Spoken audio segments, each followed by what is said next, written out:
Muslimin karangan Maulana Abu Hasan Ali An-Nadwi. Saya mendapat cadangan daripada para jawatan kuasa untuk sepenuh bulan Rabiul Awal ni kita cerita tentang Rasulullah untuk minggu ni, untuk bulan ni. Maka dalam malam ni kita ambil kesempatan ini untuk menceritakan sedikit sebanyak perihal sirah Rasulullah sallallahu alaihi wasallam. Boleh no? Bulan depan kita insya-Allah kembali semulalah kepada perbincangan kita tentang kitab tersebut. Walaupun minggu ni menarik juga pasal berlaku serangan Hamas dengan Israel tu kan. Satu topik yang menarik. Saya bukan menarik lagu mana. Menarik bila tengok bani Twitter ni. Baca orang hantar, saya tak ada Twitter, tapi orang hantar mai. Sakal juga dia komen, dia berkata orang Palestin tak sepatutnya memulakan serangan, kan? Tak sepatutnya Hamas memulakan serangan kepada Israel. There is no such thing as Palestin memulakan serangan. Tak ada, tak wujud istilah itu. Okay? Once Yahudi bertapak dekat negara Palestin dan menubuhkan negara haram Israel, that was the first attack. Kita tidak ada istilah Palestin memulakan serangan. Kita hanya membela diri kita, kita hanya melawan penjajah. Tidak ada istilah kita memulakan peperangan. Tapi itulah kadang-kadang generasi makan kentang ni biasalah. Tak apalah, mungkin masa depan, bulan depan ada rezeki kita cerita. Kita doakan kemenangan bagi pihak kita lah. Tapi itulah, mujahidin Islam ni dia gentle, dia serang tentera Israel. Tapi Israel ni dia main kotak, dia pergi serang orang awam. Tu yang kita geram. Dia takut lawan tentera kita, dia pergi lawan orang awam kita. Dia pergi bunuh orang awam kita. Baik, tak apalah. Tuan-tuan, pada malam ni kita nak cerita tentang seorang insan yang paling patut kita ceritakan, sebaik-baik manusia, seagung-agung manusia, nombor satu makhluk. Kalau kita istilahkan Allah Rabbul Alamin. Allah bermaksud Tuhan kepada Al-Alamin. Al-Alamin bermaksud kullu syai'in illallah. Setiap sesuatu yang bukan Allah adalah Al-Alamin. Dan seluruh Al-Alamin itu yang paling mulia itu, yang paling mulia dalam alamin itu adalah Rasulullah sallallahu alaihi wasallam. Seorang manusia yang dinantikan, seorang manusia yang kata Allah, wa ma arsalnaka illa rahmatan lil alamin. Tidak aku utuskan kamu melainkan menjadi rahmat kepada al-alamin, ke seluruh alam. Al-alamin bermaksud bukan sahaja manusia. Terutusnya Rasulullah sallallahu alaihi wasallam menjadi rahmat kepada manusia yang Islam dan bukan Islam, menjadi rahmat kepada haiwan dan tumbuhan, menjadi rahmat kepada seluruh alam. Itu Rasulullah sallallahu alaihi wasallam. Bagaimana seorang insan ini tidak agung dan besar sedangkan dia menjadi rahmat kepada seluruh alam. Tuan-tuan, Rasulullah sallallahu alaihi wasallam, saya nak ambil daripada awal sikit dah. Bagaimana kisah tentang kedatangan the last prophet, the last messenger ini. Kisah tentang akan kehadiran lelaki terakhir ini telah dibicarakan lama sebelum kelahiran baginda. Dalam Quran Allah Subhanahu wa taala rakamkan kata-kata Nabi Isa alaihi salam, wa iz qala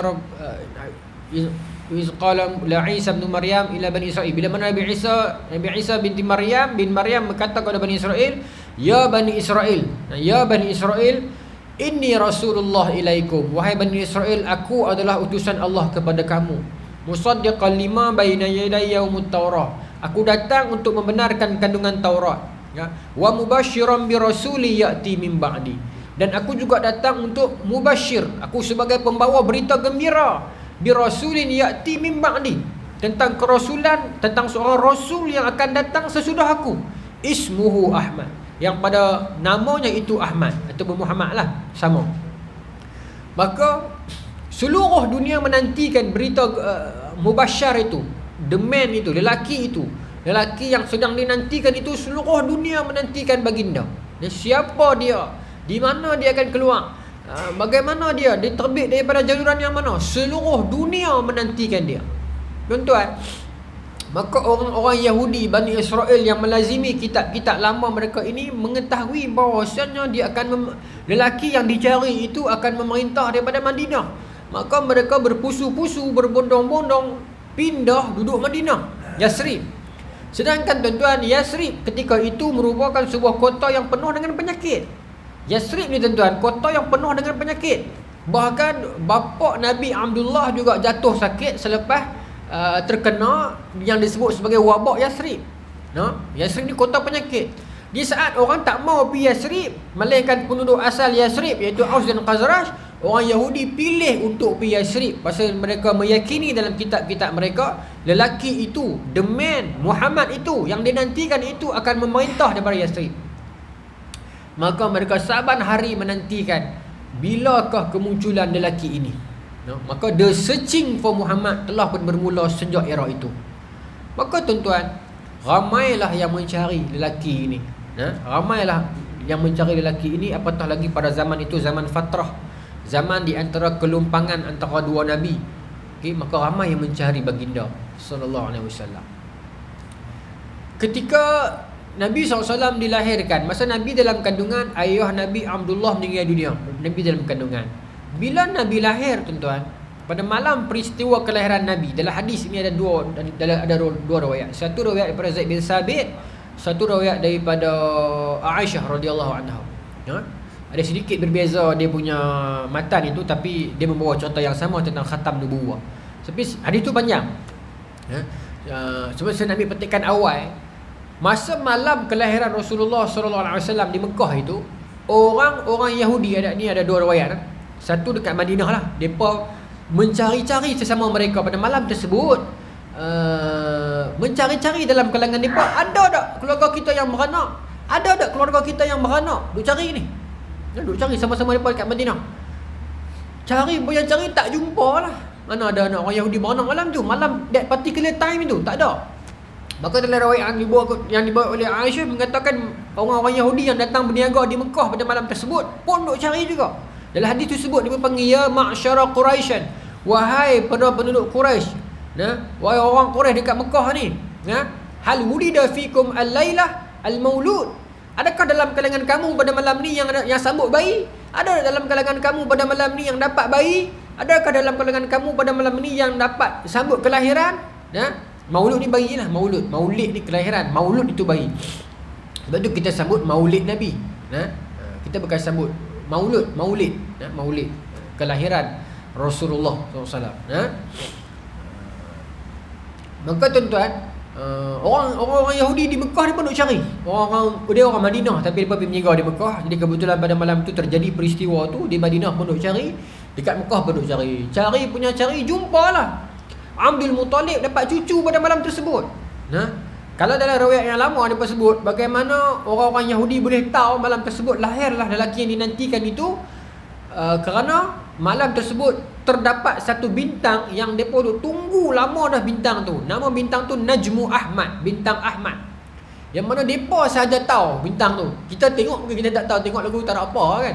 Tapi bila mereka menelitinya, mereka mengetahui cirinya, mereka mengetahui bagaimana rupa bentuk dan kerdipannya, mereka tahu bintang Ahmad yang telah dinantikan itu telah muncul pada malam ini, menandakan Ahmad yang dinantikan di seluruh alam itu sudah lahir pada malam ini.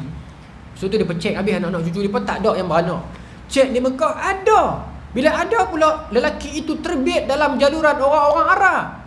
Mereka sangkakan lelaki itu akan terbit dalam kalangan Bani Israel seperti para nabi sebelumnya, tetapi sangkaan mereka meleset. Rupanya lelaki yang dinantikan itu, yang the best man itu, lahir dalam kalangan bangsa Arab. Maka dalam riwayat Aisyah ni menyebutkan lelaki ni minta nak cek di bayi Abdul Muttalib ini, cucu Abdul Muttalib ini. Dalam hadis tu panjanglah cerita pasal dia cek khatam nubuwah dan sebagainya. Tetapi di penghujung hadis tu kata lelaki ni dia menangis. Para pendeta Yahudi ni menangis. Ayat dia kata apa? Zahabat nubuwah min Bani Israel. Telah berlalulah kenabian daripada Bani Israel. Selama ni mereka berbangga-bangga sebab bila naik Nabi Bani Israel, naik Nabi Bani Israel, naik Nabi Bani Israel. Tetapi kali itu Allah takdirkan the best man, lelaki yang paling terbaik itu yang mereka duk sangka terbit dalam kalangan anak cucu mereka, tetapi Allah takdirkan terbit dalam kalangan orang jahiliyah, orang Arab. Selama ini mereka anggap orang Arab itu remeh. Selama ini mereka anggap orang Arab itu tidak bertamadun, tidak ada masyarakat. Memang pun orang jahiliyah Arab tuan-tuan tak tahu mana sangat kan, dengan berbunuhan, berzina dan sebagainya. Berbeza dengan orang Parsi yang telah membentuk tamadun. Berbeza dengan orang-orang Rom yang telah ada kerajaan sendiri. Orang jahiliyah tak mana sangat. Adalah beberapa tribe bergaduh, berperang. Kita yang pernah cerita dah di surau ni kan. perang kerana harbud dahis, perang kerana kuda ya, sampai berapa puluh tahun. Perzinaan ni cukup banyak. Dalam hadis sebut bagaimana mereka ni ada hamba perempuan, ada dalam kalangan mereka mendatangi hamba itu dalam keadaan hubungan itulah, hubungan kelamin. Ada yang dalam kalangan mereka tu ambil hamba perempuan, tak jadikan hubungan kelamin, tapi mereka pergi jual. Sebut dalam riwayat kata yarsilu ila tazni, mereka hantar untuk berzina. Maksudnya pelacuran dah berlaku pada zaman itu. Itu contoh yang panjang, tapi bermaksud teruk. Okay. Dalam kalangan teruk tu dia ingat tak ada apa dah di Arab ni, kita lah yang akan lahir kan. Bila dalam kitab lama dia sebut Nabi itu akan memerintah daripada Madinah, so dia pindah ramai-ramai di Madinah dengan sangkaan akan keluar kat mereka. Tetapi keluar di Mekah dalam kalangan orang Arab. Itu juga satu pedoman untuk kita tuan-tuan. Ni geng-geng muda-muda yang duk kaji akhir zaman sangat ni. Oh, Melayu lah, kita lah Melayu lah yang akan lawan dengan Israel, Melayu lah yang akan jadi Imam Mahdi. Tanya yang rendah ni, Ustaz, adakah kita ini yang akan lawan Imam Mahdi? Ustaz, apakah kelebihan bangsa Melayu ini? Ustaz, adakah Bani Tamim itu bangsa Melayu ini? Boy.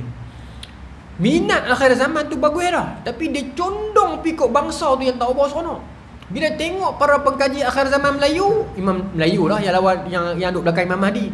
Bila tengok di YouTube para pengkaji akhir zaman Amerika Syarikat, kan depa ramai orang Islam buat video juga. Depa lah belakang Imam Mahdi. Tengok hak Pakistan, depa lah yang pikul bendera hitam. Nampak tak tuan-tuan? Akhirnya semua masing-masing akan balik kepada kaum masing-masing. Apa erti hangpa kaji akhir zaman kalau akhirnya hangpa pulang kepada tribe masing-masing? Kalau kita bersedia dengan iman untuk kalau kita bersedia dengan ikhlas dan iman mengkaji akhir zaman, kita tak peduli siapa pun orang itu, dia terbit daripada jalur yang mana, kalau dia benar Mahdi, dia terbit daripada mana pun, kita ikut dia. Ya, memanglah Mahdi Nabi sebut datang daripada keturunan Nabi. Ismu ka ismi, ismu abi ka ismu namanya seperti nama aku, nama ayahnya seperti nama ayahku kan.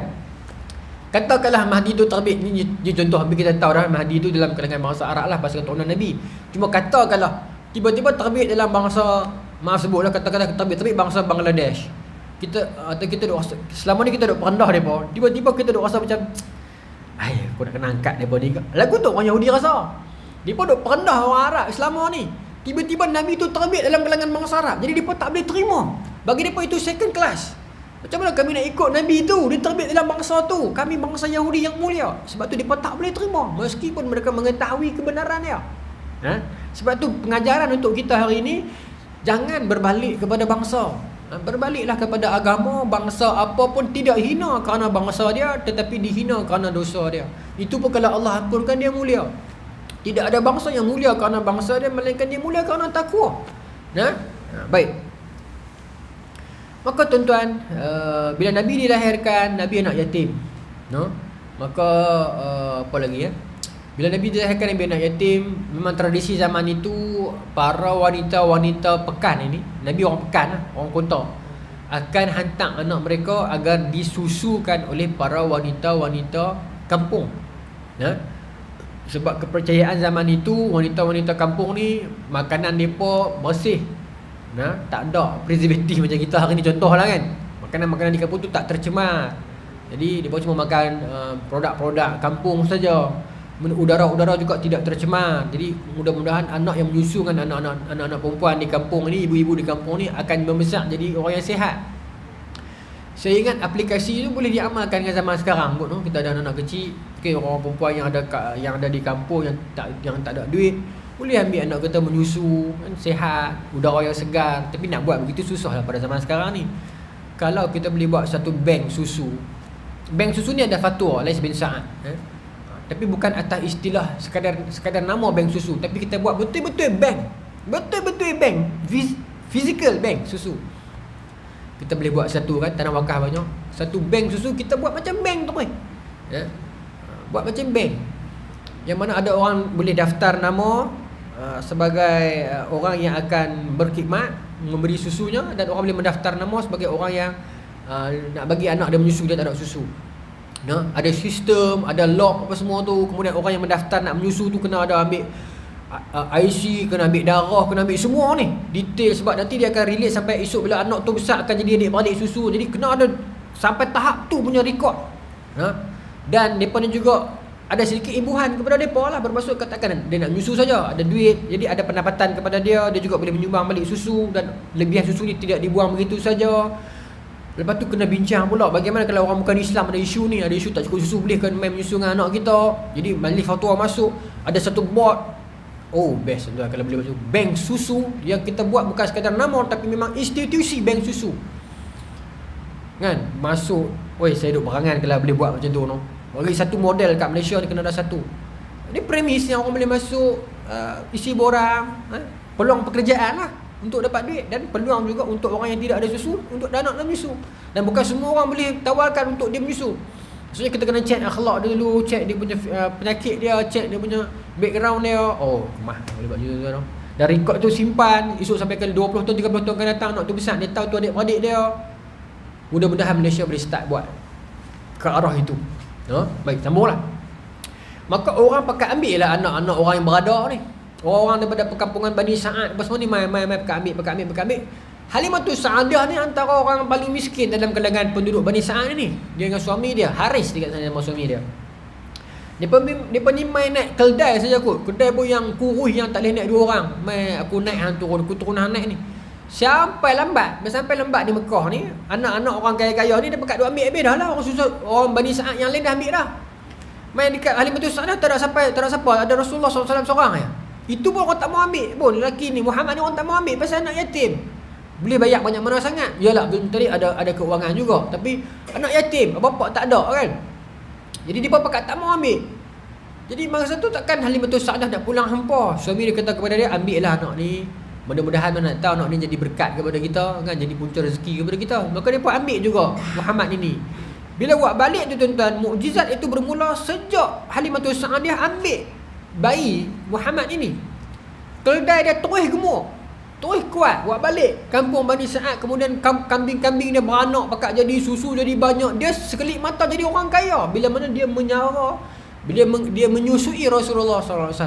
Itu Halimatus Sa'adah. Sebelumnya Nabi disusukan oleh Suwaibah kan? Suwaibah. Sebelumnya, lepas tu baru Halimatus Sa'adah. Suwaibah ni hamba kepada Abu Lahab. Baik, itu cerita Nabi masa kecil lah. Kemudian ada cerita dalam hadis Sahih Muslim bagaimana Nabi ketika mana kecil didatangi oleh malaikat.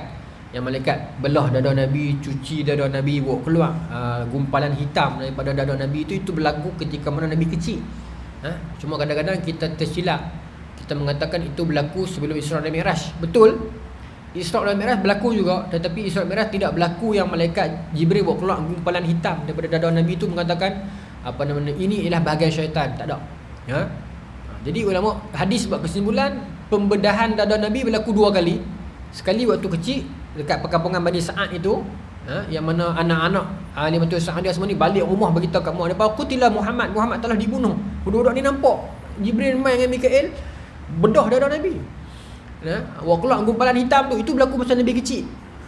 Tapi masa Nabi dah jadi Rasul, di bedah dada Nabi sebelum Isra dan Mi'raj itu tidak ada ayat yang ini gumpalan hitam itu tak ada. Tapi Nabi dicuci, dimasukkan iman, hikmah itu ada. Dalam Sahih Bukhari, Sahih Muslim juga ada. Baik. Tak apa, masa kecil berlaku beberapa peristiwa yang macam tu, dan Nabi juga tak melibatkan ceri bayi teruk-teruk dengan budak-budak dah. Nabi jenis budak-budak yang smart, yang ada rusydah, petunjuk daripada Allah, yang menjaga akhlak, yang digelar Al-Amin, Baik. Maka tuan-tuan, pencarian Muhammad ini lagi apa lagi bukti pencarian Rasulullah ini dalam empayar-empayar yang lain dalam kalangan ahlul kitab. Saya nak bawa dua hadis. Satu hadis dalam Sahih Bukhari, bila mana siapa cerita hadis ni? Abu Sufyan bin Harb. Abu Sufyan cerita hadis ni kepada Ibnu Abbas. Ibnu Abbas riwayat balik. Abu Sufyan cerita masa dia zaman jahiliyah. Peristiwa ni berlaku seingat saya lepas perjanjian Hudaibiyah. Antara peristiwa masa tu gencatan senjata lah antara orang Islam dengan orang musyrikin Mekah ni. Abu Sufyan belum masuk Islam. Jadi dia pergi menjaga dekat Syam. Bila dia pergi menjaga dekat Syam, Herakl, raja Syam, raja Rom Timur lah, bukanlah raja, one of raja lah. Jadi dia panggil utusan delegasi bisnes daripada Mekah ni main menghadap dia. Maka dia tanya kepada delegasi bisnes ni, Abu Sufyan duduk dalam tu lah, Abu Sufyan cerita. Maka dia tanya, siapa dalam kalangan kamu ni dengar cerita tentang seorang lelaki yang mengaku jadi Nabi tu? Maka semua kata, kami dengar lah, kami faham dengan dia lah. Siapa dalam kalangan kamu ni yang paling rapat dengan dia di sudut nasab? Aqrabu minhu nasabin, rapat dengan dia dalam dari segi nasab. Dan maka Abu Sufyan kata, akulah antara semua ni, aku yang paling dekat keturunan dengan dia, nak akan berlaga di atas tu. Maka kata Herakl, hang mai duduk depan, kawan-kawan hang duduk belakang. Maka Herakl kata, sekali aku akan tanya hang beberapa soalan. Herakl akan tanya kat penterjemah akan tanya Abu Sufyan. Aku akan tanya hang beberapa soalan, hang akan jawab. Kalau hang tipu, kawan-kawan hang kat belakang akan buat muka. Jadi hang tak boleh tipu lah. Jadi Abu Sufyan pun tak berani tipu. Dia kata, wallahi demi Allah, kalau aku tak malu, aku akan menipu. Tapi aku tak boleh tipu, sebab aku tak percaya kawan-kawan di belakang. Dia kata, orang jahiliah nampak. Walaupun kawan sendiri tak percaya, takut tikam belakang. Maka dia terpaksa bercakap benar. Jadi Herakl ni tanya ada beberapa soalan tentang Rasulullah, tentang nasab dia, tentang nasab baginda, tentang perangai baginda sebelum jadi Nabi, tentang sifat-sifat orang yang mengikuti baginda, dan tentang perjanjian dengan baginda, tentang peperangan dengan baginda, tentang siapakah yang mengikuti dia, ada dah dalam pandangan baginda yang mengikut Nabi itu yang murtad. Banyaklah satu tu, hadis tu sangat panjang. Tapi saya nak petik yang hujung sekali. Selepas Abu Sufyan dah cerita semua tu, Herakl tarbiyah dia balik. Herakl katalah, daripada semua cerita hang ni bermaksud dia memang Rasul, dia memang Nabi. Dan dia kata bahawa qad kuntu a'lamu annahu kharijun. Sebenarnya Herakl kata, aku pun tahu yang memang sepatutnya masa ni dia dah keluar dah. Maknanya itu yang saya nak bagi point dulu. Dalam kalangan orang Kristian pada masa tu, dia pun tahu dah. Wa qad kuntu a'lamu annahu kharijun. Sebenarnya aku tahu dah, memang lelaki yang kami tunggu tu dia memang keluar dah. Dia memang keluar dah. Pasal tu aku tanya hamba, lam azunnu annahu minkum. Cuma aku tak sangka lelaki tu akan keluar dalam kalangan kamu. Itu saja. Maknanya betul ya, macam saya kata tadi tu, depa duk sangka dalam kajian depa, dalam pembacaan depa, dalam geopolitik, dalam tanda-tanda pada alam semesta ni, Muhammad yang dinantikan itu telah pun keluar. Kami tahu memang dia keluar. Cuma lam azunnu annahu minkum. Cuma aku tak sangka dia keluar dalam kalangan kamu. Dan dia kata apa? Kalaulah tidak kerana tahtaku ini menjadi halangan, aku akan pergi cari dia. Dan ketika mana aku dapat jumpa dia, lau kuntu indahu la ghasaltu qadamih.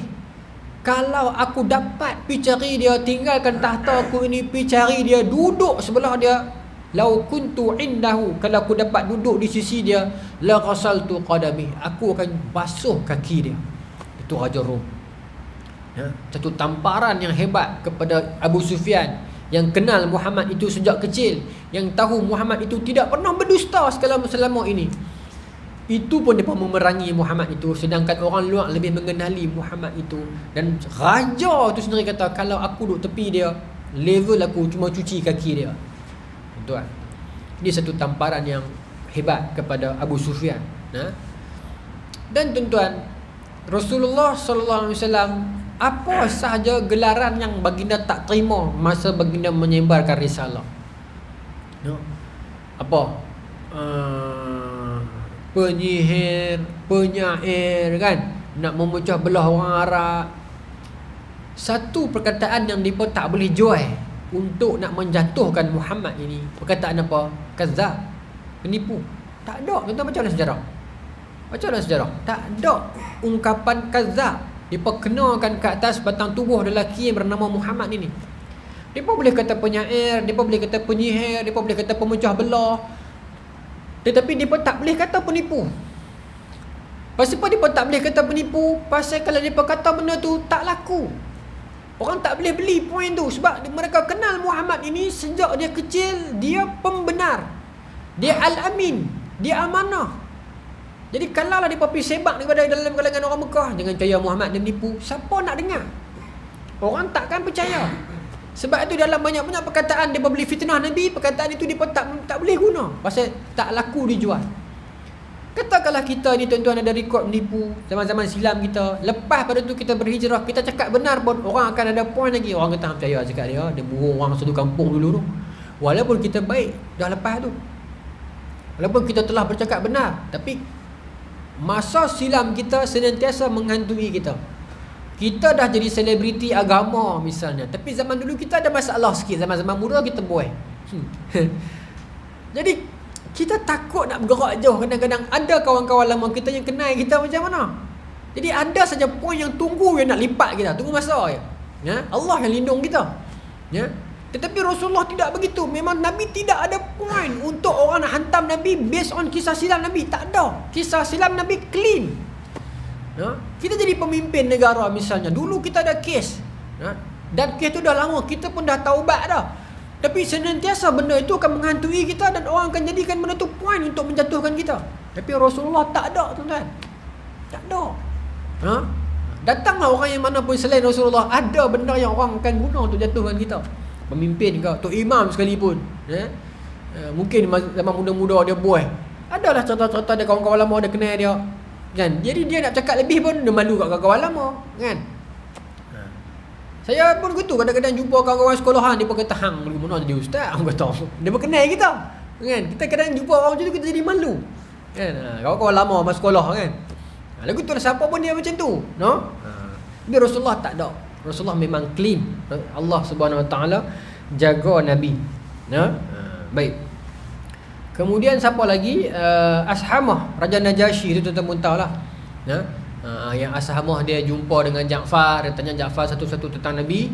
Maka bila Ja'far terang, maka kata Najasyi ataupun Ashamah nama dia. Najasyi ni gelaran kepada raja-raja Ethiopia. Dia nama betul dia Ashamah. Maka dia kata, aku bersaksikan bahawasanya dia memang betul-betul Nabi. Dan kalau aku ada kesempatan dapat jumpa dengan dia, aku nak pergi duduk di sisi dia dan aku nak bau aku nak jadi khadam yang tukang bawa selipar dia. Itu Raja Najasyi. Capal Nabi tu aku nak jadi khadam yang tukang bawa capal Nabi tu. No? Raja Najasyi sampai tahu tu level dia kata. Dan dia jadi dia beriman kepada Rasulullah SAW. No? Cuma dia tak sempat jumpa Nabi. Cuma masa dia meninggal dunia tu Nabi dah ada, Nabi masih hidup. Maka masa malam dia meninggal dunia tu Nabi suruh sahabat-sahabat bangun untuk semayang solat jenazah ghaib untuk dia. Ashamah ni. Baik. Okey, apa lagi? Maka Rasulullah SAW bila mana Nabi membawa dakwah ini, dan Nabi membawa dakwah ini bukan satu tempoh yang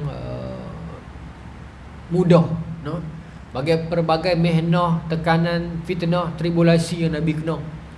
Para sahabat-sahabat peringkat awal itu sampai tahap mereka diboikot. Mereka diboikot sampai beberapa tahun lamanya sampai tidak ada makanan. Siti Khadijah jual habis harta dan nak bagi makan kepada orang Islam, tapi tak cukup juga dan mereka tak mau jual kepada orang Islam. Sampai tahap dalam tempoh yang lama tu mereka sampai tahap makan daun kering, tuan-tuan, punya lama peristiwa tu. Daripada sebelumnya Nabi pergi dakwah dekat Taif, itu cerita yang cukup panjang lah. Nabi pergi berdakwah dekat Taif, satu-satu pintu dekat Taif Nabi ketuk. Satu-satu pintu rumah di Taif Nabi ketuk, tuan-tuan. Seorang pun tak mau terima Rasulullah sallallahu alaihi wasallam. Bila tak mau terima tu tak apalah, Nabi kata okeylah, tak mau terima tak apa, cuma jangan bagi tahu kat orang Mekah yang aku mai sampai tahu tu. Bila Nabi nak balik tu, dia tahan Nabi ikut jalan, dia bawa anak-anak kecil depa yang umur 5 tahun 6 tahun ni baling batu dekat Nabi. Tak boleh terima lah, tuan-tuan. Benda tu satu penghinaan yang cukup dahsyat lah. Bila mana budak kecil yang buat kita, itu satu penghinaan yang cukup besar. Sebab kita tak boleh balas balik. Depa bagaimana depa gamuk, depa atok anak-anak kecil, depa beratok di tepi-tepi jalan dekat Taif, punggai Nabi sampai berdarah. Sampai Nabi berhenti seorang-seorang di pertengahan jalan nak balik ke Mekah tu. Nabi kata, Nabi angkat tangan doa kepada Allah Subhanahu Wa Taala, ila man takiluni, ya Allah, ya Rabbi, ya Allah, ya Tuhanku, Rabbul Mustad'afin, Tuhan kepada orang-orang yang telah ditindas. Ila man takiluni, kepada siapakah yang engkau akan campakkan diriku, ya Allah. Ila aduwin ba'id yatajahhamuni, adakah kepada musuh yang jauh yang membenciku, au ila qaribin alladhi malaktahu amri, ataupun kepada musuh yang dekat yang kau jadikan mereka menguasai diriku, ya Allah. Sampai masa momen itu Nabi tak tahu dah nak talah ke mana dah ni. Nak pi kanan kau, nak pi kiri ke, nak pi mana ni, ya Allah. Ila man takiluni, ya Allah, kepada siapakah engkau akan campakkan diriku ini, ya Allah. Ila aduwin ba'idin yatajahhamuni, adakah kepada musuh yang jauh yang membenciku, ya Allah. au ila qaribin allati malaktahu amri, ataupun kepada musuh yang dekat yang engkau jadikan mereka itu menguasai urusanku, ya Allah. Sedih tuan. Bila Siti Aisyah tanya Nabi setelah Islam dah menang lah nanti ni, Siti Aisyah tanya Nabi, antara banyak-banyak kenangan zaman Rasulullah berdakwah dulu, yang mana yang paling Rasulullah tak boleh lupa, yang berat? Nabi kata peristiwa Taif tu. Bila mana dah rasa macam disekat, nak tala ke mana dah ni, tak boleh. Sebab tu dalam urusan dakwah ni tuan-tuan, bila mana orang dia melazimi bidang dakwah, bila mana dakwah dia itu disekat, dia rasa cuma terpulanglah kepada pendakwah tu masing-masing, dia rasa tu sebab apa. Kalau dia ikhlas benar nak menyampaikan risalah, maka bila disekat dia akan rasa sedih sungguh. Tapi kalau dia memang mencari keuntungan duniawi, bila disekat dia akan rasa juga, tapi dia akan rasa dalam bab duniawi lah. Dan terpulang, kita tak menuduh dan kita tidak ni, cuma berbeza-beza. Tapi Rasulullah tentunya ukhrawi lah. Rasulullah tentunya nak menyampaikan risalah. Rasulullah tak minta duit, tak minta apa kan. Nak pergi mana ya Allah? Aku nak pergi mana? Kepada siapakah akan engkau campakkan diriku ini ya Allah? Dan berlaku peristiwa hijrah. Panjang. Semua sahabat-sahabat pakat pergi hijrah. Bila Nabi sebut tentang hijrah itu, Sayyidina Abu Bakar dah ready dah. Dah siap kuda 2 ekor dah. Pasal nak bawa Nabi seorang. Tapi Nabi tak sebut. Bila Abu Bakar jumpa Nabi nak pergi hijrah, Nabi tak bagi. Sahabat ni duk pergi dah. Jumpa Abu Bakar nak pergi hijrah, nak minta kat Nabi hijrah, Nabi tak bagi. Tapi Abu Bakar tak melenting, sebab Abu Bakar ni iman besar. Iman Sayyidina Abu Bakar besar. Sayyidina Abu Bakar ni wali paling besar. Faham macam tu? Sayyidina Abu Bakar ni selalu kita underestimatekan beliau. Sedangkan manusia paling mulia setelah Rasul dan Nabi, Sayyidina Abu Bakar. Kita selalu mencari yang lain, sedangkan Sayyidina Abu Bakar tu manusia paling mulia selepas Rasul dan Nabi. Kalau kita menyebutkan tentang wali, the biggest wali was Sayyidina Abu Bakar. Tapi kita banyak underestimate Sayyidina Abu Bakar. Kita lebih mencari yang lain, sedangkan Sayyidina Abu Bakar itu satu manusia yang cukup hebat. Cukup hebatlah Sayyidina Abu Bakar. Cuma jarang kisah beliau dibicarakan. Kita banyak mengangkat yang lain. Bukan tak boleh, tapi kita sampai satu tahap kita seolah-olah melupakan who is Abu Bakar sebenarnya. Orang yang senantiasa bersama dengan Nabi di saat orang lain tidak percayai Nabi. Orang yang tidak memerlukan hujah dan dalil, hanya sekadar Nabi mengatakan aku ini Rasul, dan dia beriman kepada Nabi SAW. Ini orang yang iman dia cukup hebat, Sayyidina Abu Bakar. Di saat peristiwa Isra dan Mi'raj, orang dah mula goyah, Sayyidina Abu Bakar tetap setia dan mengatakan asyhadu an la ilaha illallah wa asyhadu anna Muhammadar Rasulullah. Kalau ia terbit daripada Muhammad, maka ia benar, sekalipun lebih unik, lebih miracle daripada benda yang dia cerita itu, Sayyidina Abu Bakar. Maka sampai satu hari Nabi pun pergi rumah Sayyidina Abu Bakar dan beritahu, wahai Abu Bakar, seruan untuk aku hijrah telah tiba, maka aku pilih engkau untuk jadi temanku. Tu Sayyidina Abu Bakar menangis. Rupanya selama ni Nabi tahan tak bagi dia pergi, itu sebab Nabi nak taruh Sayyidina Abu Bakar agar pergi dengan Nabi. Perjalanan hijrah Nabi dengan Sayyidina Abu Bakar tu sangat dahsyat lah. Sayyidina Abu Bakar pergi depan, sekali pergi belakang, sekali pergi depan, sekali pergi belakang. Sampai Nabi kata, Abu Bakar jalan elok lah kan. Bukan Nabi kata macam tu, tapi saya bagi bimaknawi ni macam tu lah. Secara maknanya macam tu lah. Dua orang ni kan, ada orang lagi lah yang membantu, macam Asma yang minta makanan, bin Uraiqid yang membantu bahagian jalan, ada lah. Tapi yang pokoknya bila dua orang mulia ini berhijrah, Sayyidina Abu Bakar di depan, di belakang. Maka Sayyidina Abu Bakar kata, bila aku duduk di belakang engkau ya Rasulullah, aku takut musuh panah daripada depan, maka aku pergi di depan, agar kalau panah tu datang kena aku dulu. Bila aku jalan di depan, aku rasa macam takut. Macam mana kalau orang panah daripada belakang? Tak sedap hati, dia pergi di belakang balik, agar kalau panah tu kena aku dulu. Begitulah Sayyidina Abu Bakar dalam perjalanan hijrah beliau dengan baginda Nabi SAW. Betapa sayangnya beliau kepada baginda Nabi SAW. Sampai kena serangan oleh Suraqah bin Malik, kan saya cerita dah dulu. Suraqah bin Malik ni Lone Ranger yang akhirnya dia masuk Islam. Dia naik kuda seorang-seorang, dia pergi ligan cari Nabi, dapat. Dia nak panah daripada jauh, kuda dia jatuh tersungkur. Sekali Nabi mai kat dia, Nabi doa-doa kat dia, kuda dia naik balik. Dia minta maaf kat Nabi. Nabi pun sambung perjalanan, dia tarik balik panah. Pasal dia dapat tawaran daripada Abu Jahal semua ni, siapa dapat bunuh Muhammad dapat berapa ribu unta. Dia tarik balik panah dia, tersungkok lagi kuda dia, tenggelam dalam tanah, terlekat, tak boleh bangun. Nabi tengok, patah balik. Nabi main, pasal Suraqah 2 kali dah ni, minta maaf lah wahai Muhammad, aku terlupa diri saya, tolonglah lepaskan aku, doalah kepada Tuhan. Nabi pun doa, dia pun terlepas, kuda dia pun naik balik. Nabi pun jalan depan lagi, dia tarik lagi panah dia. Orang ajak 3 kali. Tapi tak boleh kata orang ajak lah, pasal dia usul Islam lepas tu. Dia minta maaf. Tapi kat momen tu boleh kata lah masa tu kan. Nabi kali tersungkuk lagi. Akhirnya Nabi doa kepada dia. Dia pun memang tak mau. 3 kali dia tak mau dah. Maka dia kata, kalau beginilah akhlak engkau Muhammad, kalau inilah mukjizatnya, aku yakin engkau memang Nabi, dan aku yakin engkau akan menguasai dunia ini. Maka aku minta satu perlindungan daripada engkau Muhammad. Nanti bila engkau dah jadi Rasul, dah jadi Rasul dah jadi penguasa yang besar, pengaruh yang hebat dekat alam ini, maka janganlah lupakan aku. Maka dia minta Nabi buat sesuatu lah. Maka masa Nabi pegang tangan tu, Nabi kata, gelang hang ni, pergelangan tangan hang ni cukup cantik kalau pakai, kalau kita letakkan gelang Raja Parsi. Masa dia dengar macam tu, dia hati dia mula rasa macam, lah gini betul ke tak betul kan? Gelang Raja Parsi pula dah. Macam mana dia pun lari tengah-tengah lari menyorok mata, tiba-tiba nak suruh pakai gelang Raja Parsi. Rupanya benar tuan-tuan.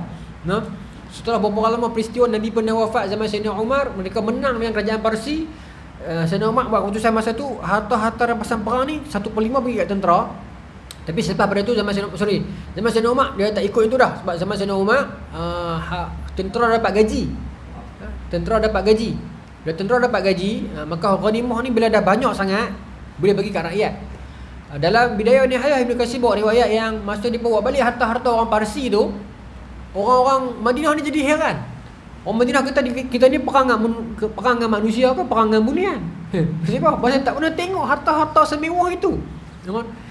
Maka mewah lah. Jadi Sayyidina Umar buat bahagi pada orang. Batok pakat main ambil. Giliran Suraqah bin Malik itu, giliran dia dapat gelang Raja Parsi.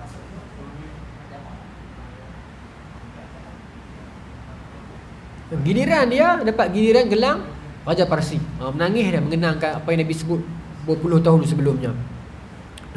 Baik. Maka Nabi hijrah, Nabi sampai ke Madinah, orang sambut paluan dengan tala'al badru alaina apa semua tu kan. Kisah Salman Al-Farisi. Kisah tu pun saya ingat tuan-tuan tahu dah. Saya nak petik-petik dia punya intisari ya. Adalah hadis yang panjang. Salman Al-Farisi cerita. Dia kata, kuntu rajulun farisiyan. Aku ni seorang lelaki Parsi.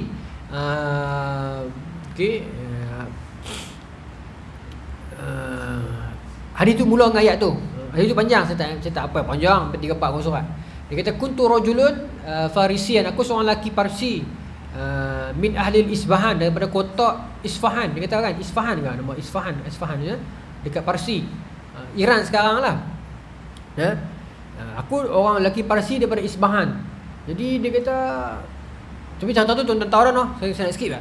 Yang mana dia ayah dia ni kerja tukang hidup api. Kan orang Parsi kan sembah api. Maka ayah dia lah yang maintenance api tu. Api tu tak padam tuan-tuan. Masa kerasulan Nabi, runtuh 12 tangga istana Parsi. Itu contoh yang riwayat itu ada pro, bukan ada pro, ada orang yang mensahihkan, ada orang yang mentaifkan lah. Tapi peristiwa itu berlaku. Maka satu tu panjang, saya nak ringkaskan yang mana. Dia tak percaya lah. Dia kata, apa mampu sangat nak sembah api ni. Bapa aku yang maintain api tu. Tiba-tiba apa pergi sembah api tu. Kalau bapa aku tak pergi top up minyak gas, habis lah, padam api tu. Padam sembah api tu, biar sembah bapa aku. Dia fikir cara dia. Tapi masa tu rusda dah ada pada kepala dia dah. Dia dah make sense, common sense lah benda tu kan. Dia tak percaya agama dia tu. Tapi masa tu dekat zaman dia tu, dekat tempat dia duduk tu kat Isfahan tu, ada gereja Kristian. Kecil lah, tak ramai, minoriti. Maka dia pergi dengar pendakwah Kristian. Dia kata, this is better than agama Majusi ni. Pasal sekurang-kurangnya Tuhan tu tak nampak. Sebab yalah, masa tu baru kurun ke-7 Masihi. Peringkat itu tuan-tuan, Kristian rosak. Pasal Nisia berlaku kurun ke-4, sedangkan Nisia 342 tu. Tapi rosak tidaklah serosak pasca kurun ke-10 sampai kurun ke-16 tu. Kurun ke-10 sampai kurun ke-16 Masihi, masa tu Kristian benar-benar rosak sampai tahap dipersembah berhala. Sampai Protestan main untuk menghapuskan berhala itu. Berhala tu masih ada, cuma tak ada lah penyembahan berhala. Betul, tuan yang duduk luar negara, yang pernah pergi luar negara, masuk gereja-gereja lama Kristian kan ada banyak patung kan. Dulu dia persembah patung tu. Tapi bila Lutheran mai, dia hapuskan yang tu lah. Cuma patung tak terhapus, cuma tak ada sembah berhala. Kalau tidak, Kristian hari ni akan jadi agama pagan lah, agama sembah berhala lah. Itu sejarah Kristian panjang lah. Tapi pendek cerita tu 8-17 minit lagi. Tak apa aku tak nak ikut tu, memang tak habis tu. Saya maka sama Al-Farisi baru kata. Tapi saya tak ikut yang tu kan. Sama Al-Farisi dia ikut orang Kristian. Saya ringkas cerita, dia pergi dekat Syam berguru agama Kristian. Lepas tu tok guru dia mati, naik tok guru kedua. Tok guru pertama tu jahat kan. Lepas tok guru kedua tu, tok guru kedua besar, sebelum guru mati pergi Mosul, dia pun pergi Mosul. Mosul di mana? Di Iraq. Lepas pergi Mosul dia pergi dekat Nasibin, di Palestin kan Nasibin. Tok guru Nasibin mati, dia pergi dekat Amuriyah, dekat Mur, Amuriyah. Sampai tok guru kat Amuriyah tu nak dekat mati, dia kata, wahai tok guru, aku 4-5 tok guru dah aku duduk semua pakat mati belakang. Yang ni pun tok guru ni nampak hidung jatuh dah. Sebelum tok guru mati beritahu, saya nak pergi tok guru mana lepas ni. Pasal apa dia minta tanya macam tu? Bertanya tentang guru, kerana guru-guru Kristian masa tu semua dah rosak dah. Yang ada yang masing-masing memegang Allahu Ahad itu tak ramai.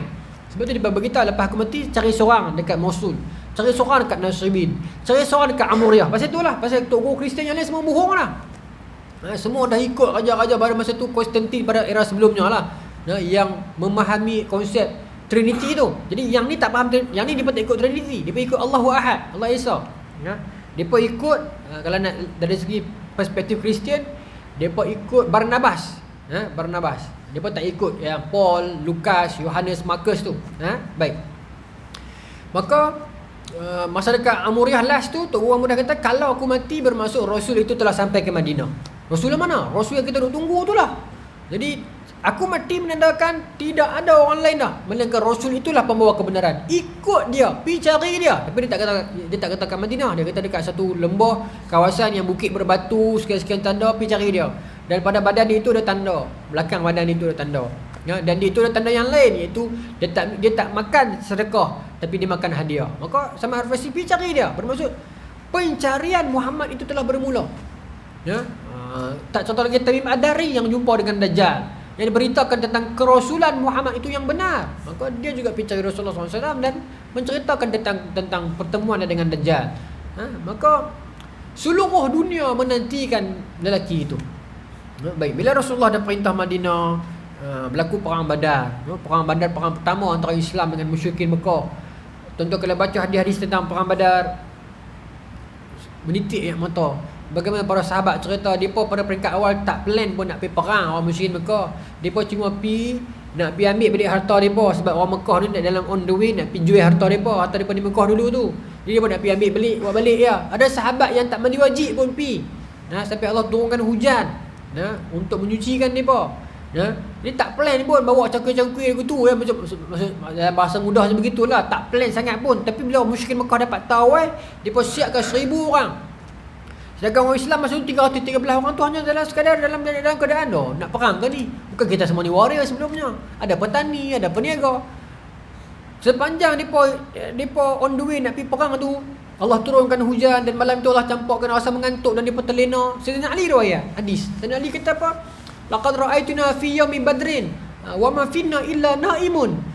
Aku tengok pada malam Badar itu, esok nak berlaku perang Badar, malam ni Allah bagi kami semua tenang, mengantuk, boleh lena esok nak perang. Wa ma fina illa naimun, tidak seorang pun dalam kalangan kami melainkan semua lena illa Rasulullah, melainkan Nabi sallallahu alaihi wasallam. Di mana Nabi? Nabi tak tidur malam tu. Nabi pergi mana? Tahta syajaratin yusalli wa yabki hatta asbah. Nabi duduk di satu hujung kawasan seorang-seorang, bawah pokok, sembahyang dan terus sembahyang, teriak dan terus teriak sampai subuh. Dalam riwayat yang lain, Nabi doa, Nabi kata, ya Allah, kalau engkau tidak menangkan kami esok hari, ya Allah, nescaya tidak akan ada orang menyembah kamu lagi di atas muka bumi ni, ya Allah. Nabi sembahyang dan teriak sungguh-sungguh daripada malam sampai subuh. Sedangkan yang lain Allah campurkan rasa mengantuk, tapi Nabi lawan untuk doa bagi pihak kita. Satu. Yang kedua, Sayyidina Ali riwayat dalam peristiwa Badar, Sayyidina Ali kata, laqad ra'aituna fi yaumi badrin nahnu naluzu bi Rasulillah sallallahu alaihi wasallam. Pada hari peristiwa perang Badar itu, kami ni tidak lain, semuanya naluz, kami berlindung di belakang Nabi.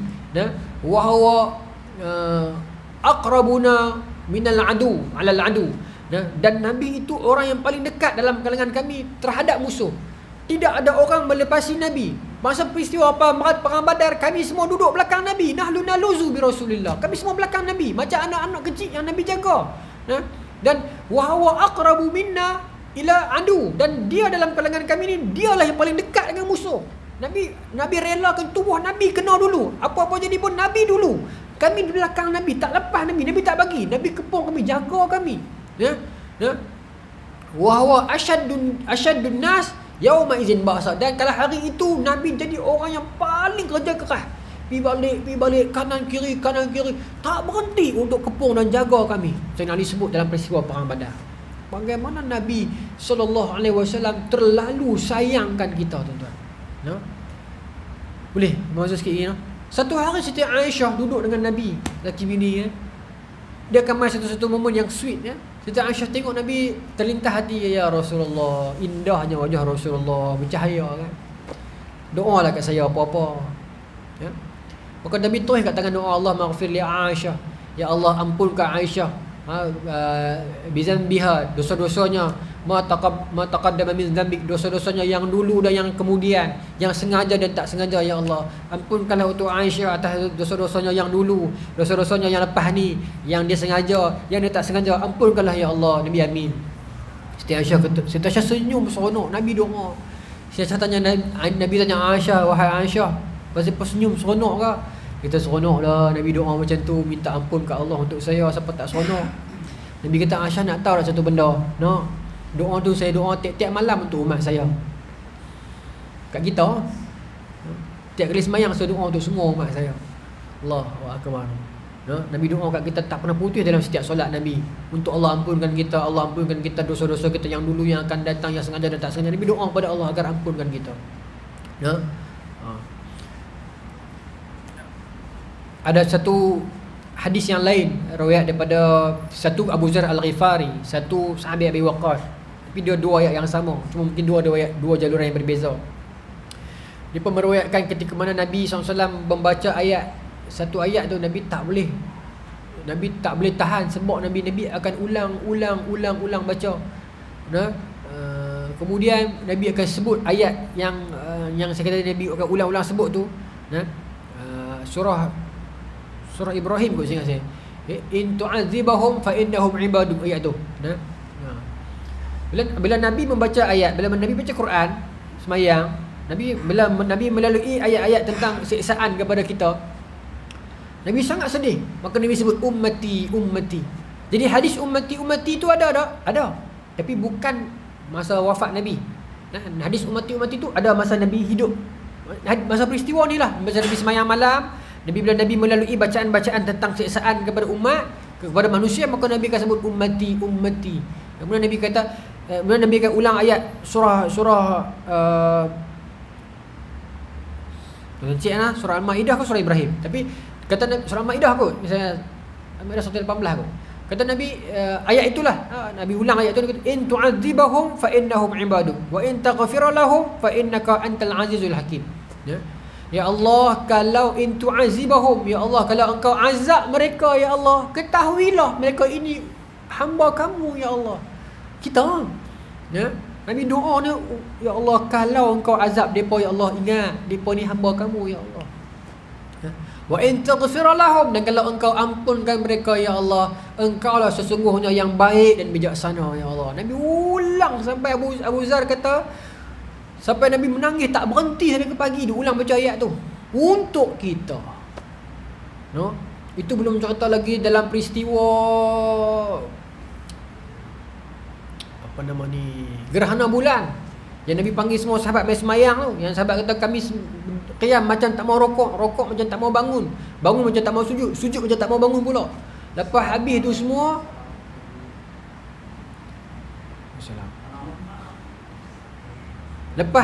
semua, maka Nabi doa kan, Nabi kata, ya Allah, bukankah engkau telah berjanji selagi mana aku bersama-sama mereka, engkau tidak akan mengazabkan mereka.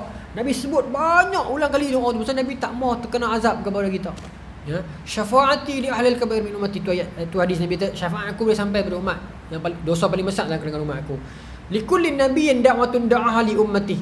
Setiap nabi itu ada doa yang Allah sediakan special, yang setiap seorang Nabi ada satu doa yang Allah bagi satu kuota, yang doa itu khas untuk Nabi itu kepada umat dia, yang confirm makbul.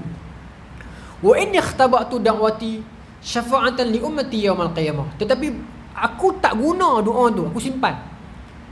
Dalam syarah hadis kata ulama nabi-nabi yang lain guna in order for hukuman. Doa itulah yang Nabi Nuh guna, kuota itulah yang jadi banjir. Yang Nabi Syuaib, yang Nabi Soleh guna yang jadi kena lintang tu. Yang Nabi apa lagi? Nabi Hud guna yang jadi taufan tu. Yang Nabi Lut guna yang jadi terbalik bumi tu. Tapi untuk Nabi, walaupun Nabi kena fitnah teruk, Nabi kena pukul, Nabi kena patah gigi Nabi kena macam-macam, Nabi tak guna. Ini ikhtabak tu dakwati, aku simpan, aku tak mau guna. Sebab dah tahu confirm makbul, aku nak guna sebagai syafaat li ummati yaumal qiyamah. Aku nak guna sebagai syafaat kepada umatku dari kiamat. Itu Rasulullah sallallahu alaihi wasallam. Tuan-tuan, dah 2 minit lagi saya try. Abdullah bin Mas'ud, seorang sahabat yang baca Quran sedar, pandai baca Quran. Satu hari Abdullah bin Mas'ud cerita, aku sedang baca Quran. Nabi duduk dengan aku. Aku duduk dengan Nabi. Dan Nabi kata kepada aku, "Iqra' alayya al-Quran." Nabi kata kepada Abdullah bin Mas'ud, "Wahai Abdullah, bacalah Quran kat saya. Bacalah Quran kat saya nak dengar."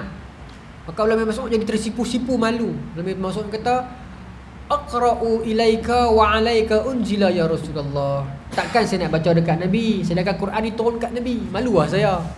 Maka Nabi kata apa? "Inni uhibbu an asma'a min ghairi." Tak apa baca sebab saya suka dengar orang baca Quran. Selain daripada saya ni, saya suka dengar orang baca Quran.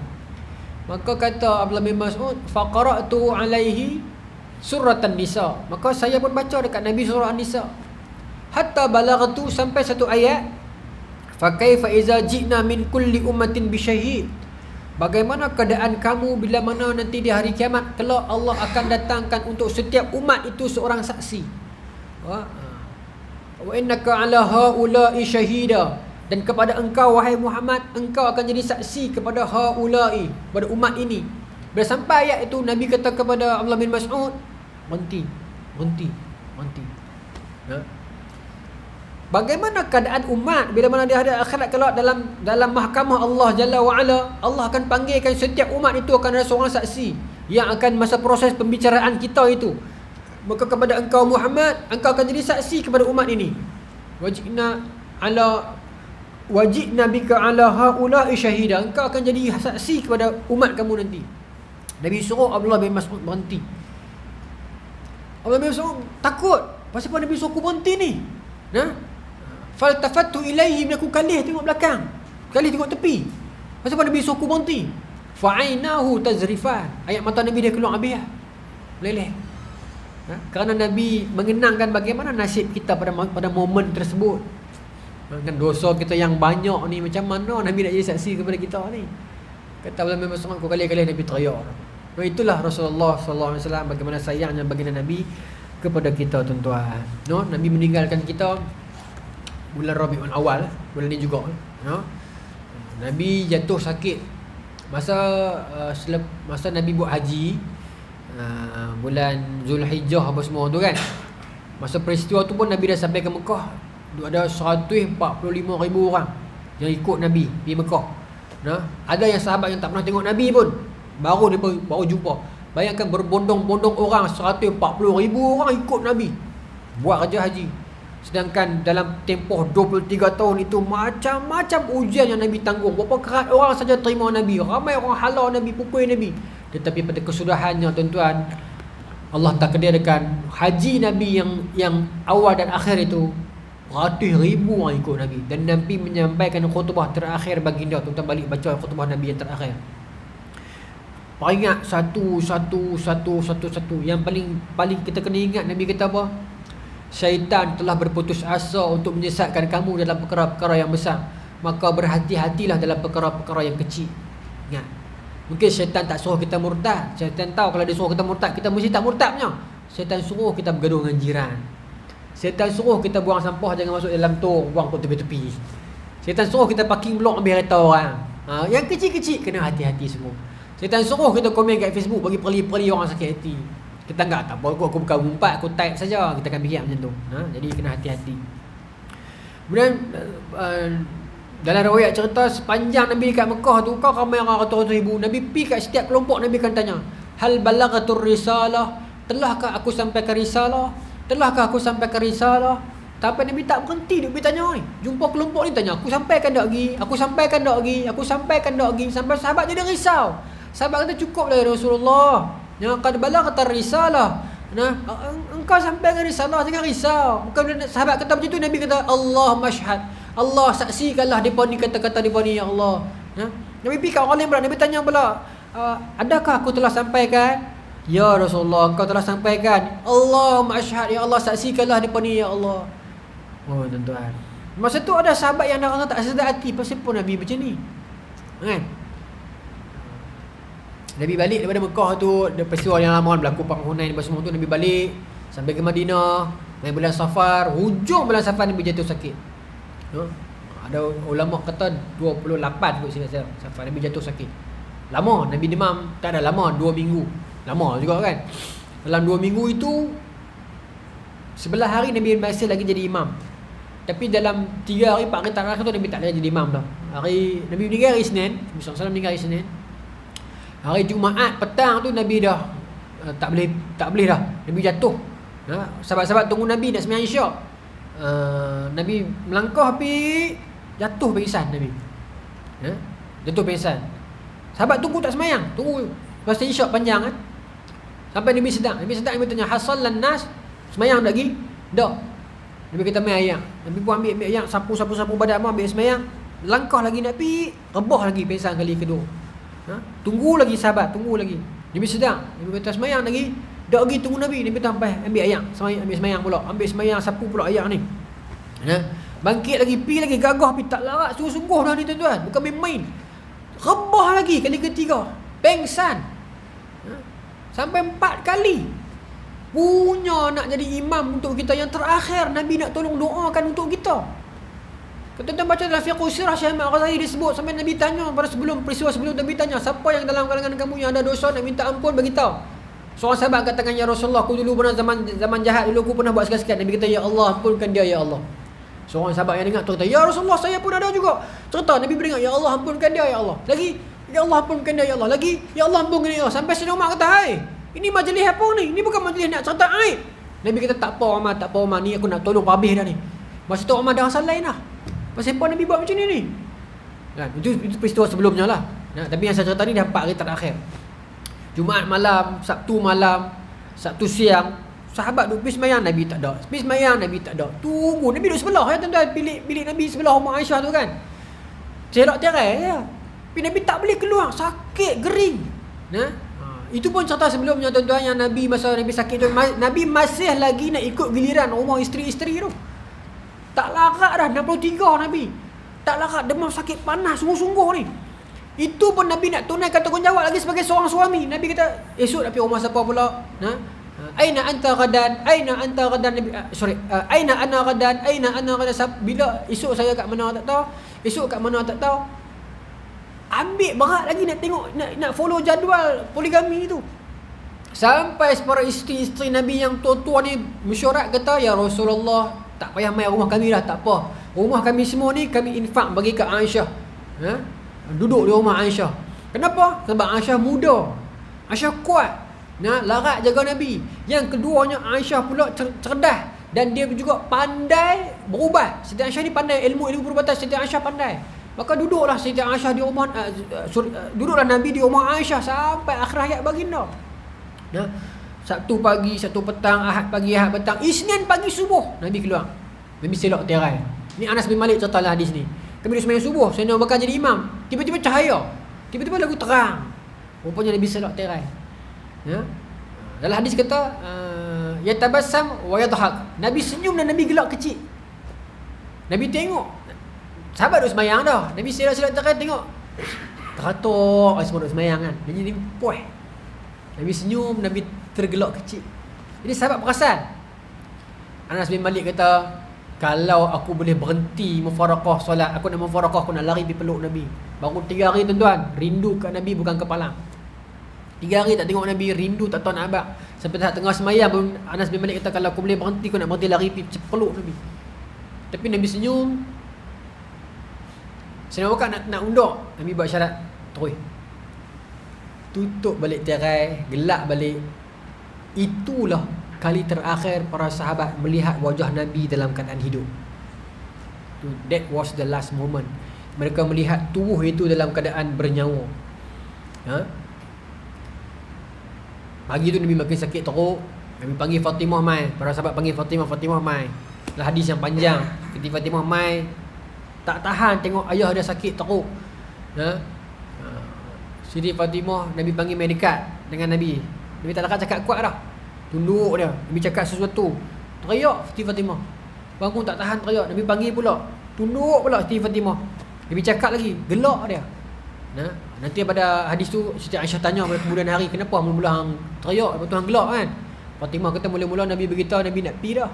Aku teriak. Lepas tu Nabi panggil pula, Nabi beritahu aku akan ikut dia lepas ni. Aku orang pertama akan ikut Nabi lepas ni. Maka aku seronok. Lepas tu dia gelak. Lepas tu terang nak cabut nyawa tu Nabi sebut, inna fil mauta sakarat. Sesungguhnya nak mati memang ada sakarat.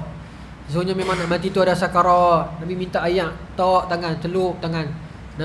Celup tangan. Lepas tu Nabi Siti Aisyah riwayat hadis ni kata Nabi sanad dekat Nabi sanad ke Aisyah antara badan dengan tengkuk ni, sanad kat situ. Tak cabut nyawa lagi ni, duk ujung-ujung dah. So celup tangan. Kemudian seorang pemuda masuk daripada Aisyah masuk pegang kayu sugi kan. Nabi tengok kayu sugi tu, saya tanya, ya Rasulullah nak ke? Nabi buat isyarat nak. Saya ambil kayu sugi tu, gigit dan sugikan Nabi kan. Lepas tu sebelum Nabi nak meninggal tu, Nabi Siti Aisyah cerita Nabi macam memandang dan Nabi sebut satu ayat, Allahumma salli ala Muhammad, fi rafiqil a'la kan, fi rafiqil a'la, bersama-sama dengan para kekasihmu dekat kedudukan yang tinggi. Masa tu Nabi dah nampak roh-roh Nabi yang lain, Allah Ta'ala alam lah, fi rafiqil a'la. Dan Nabi meninggal dunia tuan-tuan. Nabi meninggal dunia tu, Madinah yang tidak pernah menangis sebelumnya bergegar oleh tangisan anak-anak darah Madinah, bergegar oleh tangisan para sahabat Madinah. Orang tak tahan, ada yang menghunuskan pedang, ada yang berlari, ada yang berpindah, tak mampu melihat. Tidak ada kehidupan setelah kehidupan Nabi SAW. Bilal pindah, Omar hunuskan pedang. Orang yang tidak pernah keluar rumah menangis. Seorang saja yang tenang. Sebelumnya Fatimah tak boleh tahan. Bila mana Sayyidina Ali dengan Fadl bin Abbas menguruskan jenazah Nabi, dia marah kat suami dia dengan Fadl bin Abbas ni, sepupu dia. Fadl bin Abbas anak Sayyidina Abbas, tergamuk nak baling pasir, tergamuk nak timbus tanah ke atas wajah Nabi. Tapi dia emosi lah kan. Jenazah Nabi disimpan seingat saya 3 hari sebelum disimpan, sebab masa tu sahabat tak tahu nak buat mana. Antara semua tu tuan-tuan yang paling tenang ialah Sayyidina Abu Bakar. Sayyidina Abu Bakar yang paling tenang sekali. Tuan-tuan boleh bayangkan Nabi meninggal di pangkuan Aisyah. Semua pakat sedih, pakat main tengok lawak sedih ni. Jenazah yang mulia tu bila masuk Sayyidina Abu Bakar. Tuan-tuan bayang momen Sayyidina Abu Bakar masuk, tengok jenazah kekasih dia, sahabat dia, hidup semati daripada kecil, hijrah sama-sama, susah sama-sama, dalam gua sama-sama. Bila mana dia sedih, kan Nabi kata kepada Sayyidina Abu Bakar, Allah sebut dalam Quran kan, Izqala li sahibi, bila dia berkata kepada sahabatnya, la tahzan innallaha ma'ana. Ayat itu bukankah Nabi kata kepada Sayyidina Abu Bakar, wahai Abu Bakar, jangan menangis, Allah bersama dengan kita. Masa tu dia berdua saja, tidak ada yang lain di antara Nabi dengan Abu Bakar. Dia berdua saja. Kenangan mereka berdua itu terlalu banyak dan indah. Bayangkan satu momen bila Abu Bakar masuk, sahabat sejatinya itu sedang berada dekat pangkuan katil, pangkuan pembaringan dan sudah dalam keadaan tidak bernyawa lagi. Abu Bakar buka yang menutup wajah Nabi itu. Abu Bakar masuk, semua orang tengok apa Abu Bakar nak kata. Apa Abu Bakar nak kata? Sahabat sejati ni, semua orang nak tengok. Abu Bakar buka kain tersebut. Abu Bakar mengatakan, alangkah indahnya wajahmu ya Rasulullah.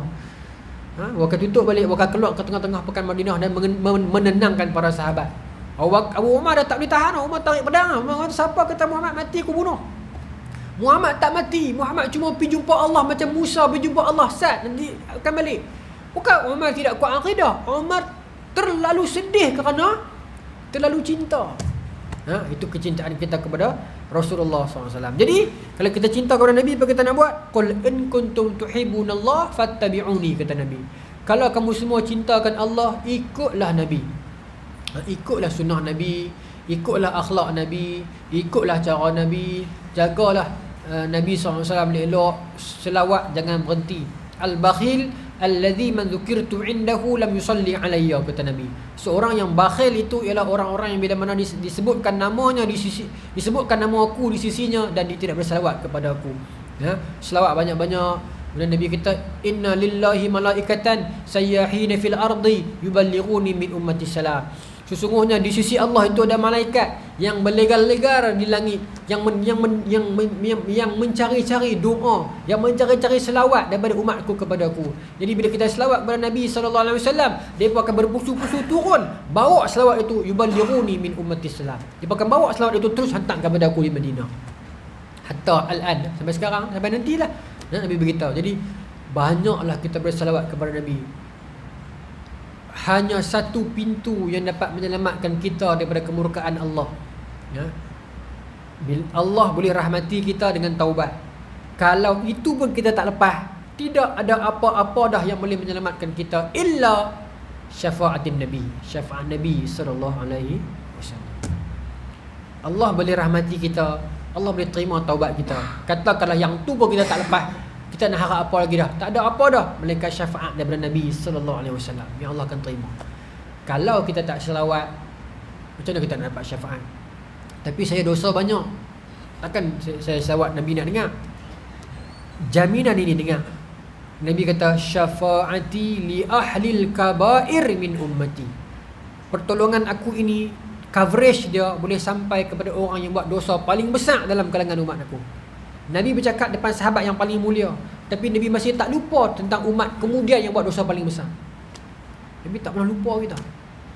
Walaupun Nabi duduk dalam kalangan orang mulia, tapi Nabi tak lupa kita yang paling hina duduk di belakang. Nabi kata, jangan takut, syafaat ini coverage dia boleh sampai yang orang paling dosa dia. Selawat banyak-banyak, tuan-tuan. Selawat banyak-banyak kepada Nabi sallallahu alaihi wasallam. Wallahu taala alam. Bismillahirrahmanirrahim. Allahumma rzuqna fahman nabiyyin wa yafdal mursalin wal malaikatil muqarrabin wahdina fi hidayatil arifin birahmatika ya arhamar rahimin. Walhamdulillahirabbil alamin. Assalamualaikum warahmatullahi wabarakatuh.